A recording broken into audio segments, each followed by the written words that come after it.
Baik pemirsa, setelah kita mengaktifkan ikon SPSS, tampilan di layar monitor kita akan tampil seperti ini. Jika Anda sudah pernah melakukan penginputan data SPSS, maka data itu akan tersimpan di sini. Dan ini bisa diklik dan di OK, bisa dibuka. Jadi bisa dipilih lewat sini. Tapi kalau Anda baru memulai pertama, ini kita cancel saja. Oke, kita coba klik cancel. Ya, inilah layar SPSS. Tampilannya mirip seperti Excel karena ini sama-sama under Windows. Kursor yang aktif itu akan menyala seperti ini, nyala warna kuning atau krem. Ya. Kursor yang aktif.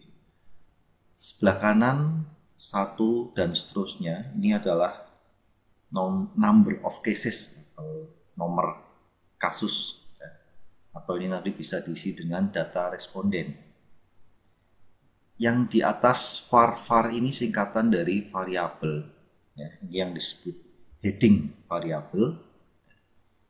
Sedangkan file, edit, view itu adalah menu utama. Dan di sini ada ikon-ikonnya. Ini bisa Anda sorot dan akan muncul. Contohnya ini open data dokumen. Ini untuk saving, lalu ini untuk print. Lalu yang utama dari layar SPSS adalah di layar SPSS ini sebenarnya ada dua tampilan. Anda bisa lihat di kiri bawah ini, ya, ada data view dan ada variable view. Ini kalau data view itu seperti ini tampilannya. Kalau kita klik variable view, ya, tampilannya akan berbeda. Ya, untuk memulai SPSS, ya, kita pertama harus membuat variable view dulu. Istilahnya ini membuat judul-judul kolom atau rumah datanya. Kita akan mencoba, kita klik variable view. Ya, di sini ada kolom name, type, width, decimal, label, values, dan seterusnya. Name itu untuk judul kolom, ya. Misalnya kita isi nama, enter. Oke, lalu yang kedua kita isi misalnya jenis kelamin atau jekyll, atau kita isi kelas saja, bisa isi kelas, lalu nilai seperti ini. Oke, ini untuk judul kolom. Kita bisa lihat dulu di data view. Kita klik data view. Ya, ini judul-judul kolom sudah siap. Ya. Makanya variable view itu untuk judul-judul kolom, sedangkan data view itu untuk pengisian data. Ya, data. Kita akan mencoba mengisi, misalnya nama saya Victor. Kita enter. Kok tidak mau? Ya. Kenapa tidak mau? Ya, karena kita belum mendefinisikan ini data apa seperti itu. Ya. Untuk itu kita klik kembali ke variable view lagi. Ya, jadi untuk pengisian judul ini, judul kolom, kita harus mendefinisikan tiap kolomnya. Ya. Ini ada beberapa kolom yang harus kita sesuaikan. Yang pertama nama. Nama itu bukan berbentuk numerik ya, tapi string. Makanya di sini kita klik, ini akan muncul, kalau kita klik, ini muncul kotak kecil dan titik 3, ini kita klik lagi. Ini ada pilihan, ada numerik untuk angka ya, lalu untuk koma, dot ini fungsinya sama, untuk pemberian batas ribuan, lalu scientific notation, ini untuk ilmu-ilmu fisika dan sebagainya, lalu tanggal, dolar, custom currency itu yang lain ya, lalu string. Nah ini untuk yang berbentuk huruf ya, seperti nama, alamat dan sebagainya. Oke, kita aktifkan string, lalu kita klik oke. Nah, sekarang kita coba data view lagi. Sekarang kita ketik nama, kita enter, pasti mau ya. Oke, kita kembali ke variabel view lagi. Ya.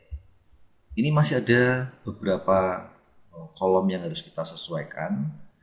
Yang pertama width.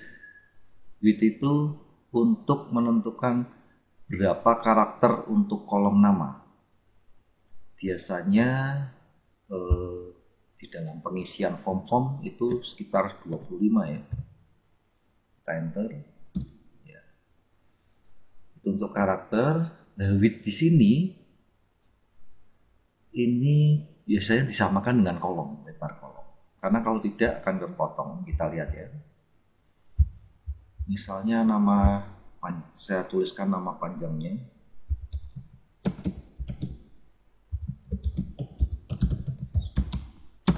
Ya, di sini nama saya cukup panjang. Ya, Arya Siswanto. Di sini cuma terketik Victor A. Ya. Makanya di sini kita kembali ke variabel view. Jumlah width karakter di sini itu disamakan saja dengan jumlah kolomnya. Ini kita ganti 25. Kita enter, lalu kita cek. Ya, ini keluar semua seperti itu. Oke ya. Oke, kita lanjut ke variabel view lagi. Label ini fungsinya untuk memberikan seperti tanda di kolom-kolom ini, karena nantinya ini kolom name itu isinya nama-nama variabel, misalnya X1, X2, X3. Kita tidak mungkin hafal, makanya ini diberi label. Contohnya nama mahasiswa. Ya, kita lihat seperti tidak ada perubahan ya, tapi sebenarnya ada.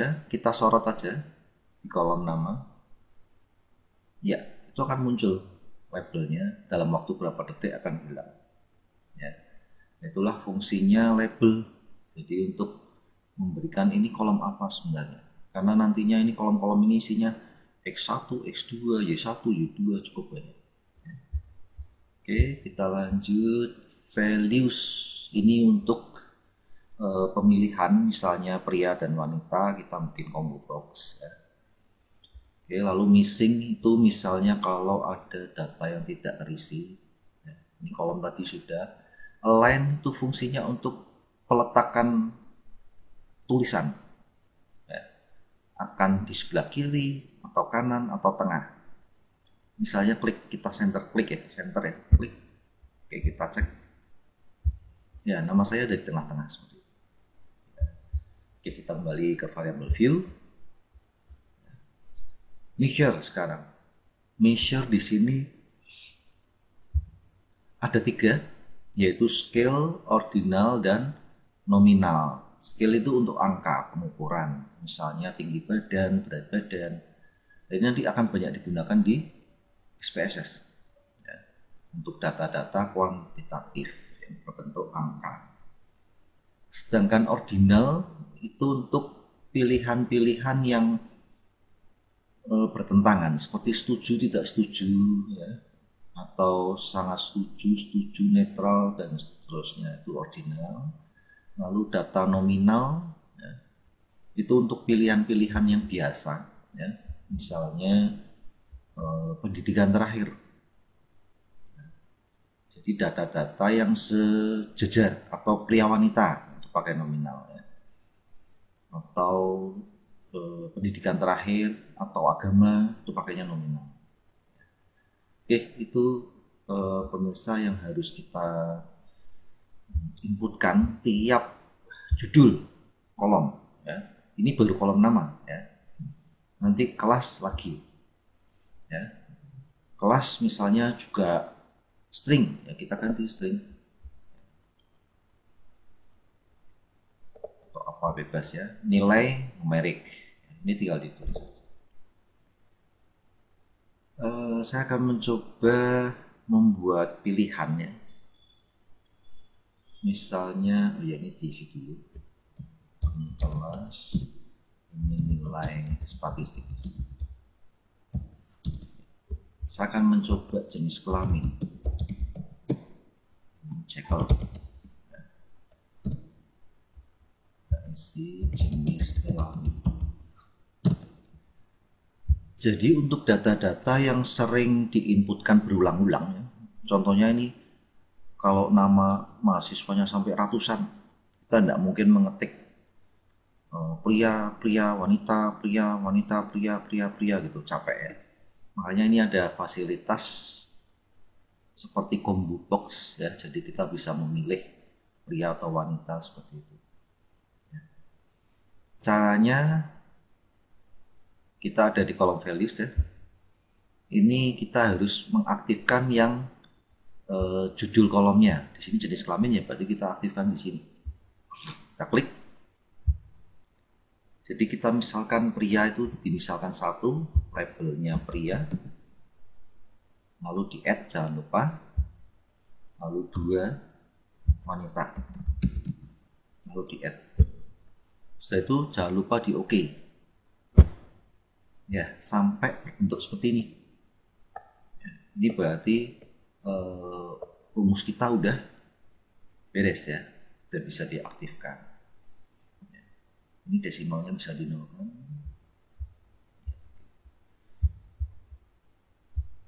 Oke. Ya. Kita kembali ke data view, kita coba ya. Misalnya ini kelas 1, nilainya 90. Lalu jenis kelaminnya, ya, ini belum aktif ya, belum bisa ya. Caranya mengaktifkan combo box, kita klik view, lalu kita pilih value labels. Value labels kita aktifkan. Nah, ini baru bisa ya, kita klik ya, muncul pria wanita. Nah, ini tinggal kita aktifkan pria seperti itu. Jadi ini untuk data-data seperti jenis kelamin, agama, lalu pendidikan terakhir, pekerjaan, bisa dibikin combo box seperti ini. Oke, ini kok ada koma 00-nya ya, tadi kelewatan. Ini kita bisa menghilangkan dengan mengubah kolom desimal di sini. Ini kolom desimalnya di variable view itu kita nolkan. Ya, kita kembali data view. Ya, sudah tanpa koma 0. Oke, mungkin pengenalan layar sampai di sini dulu.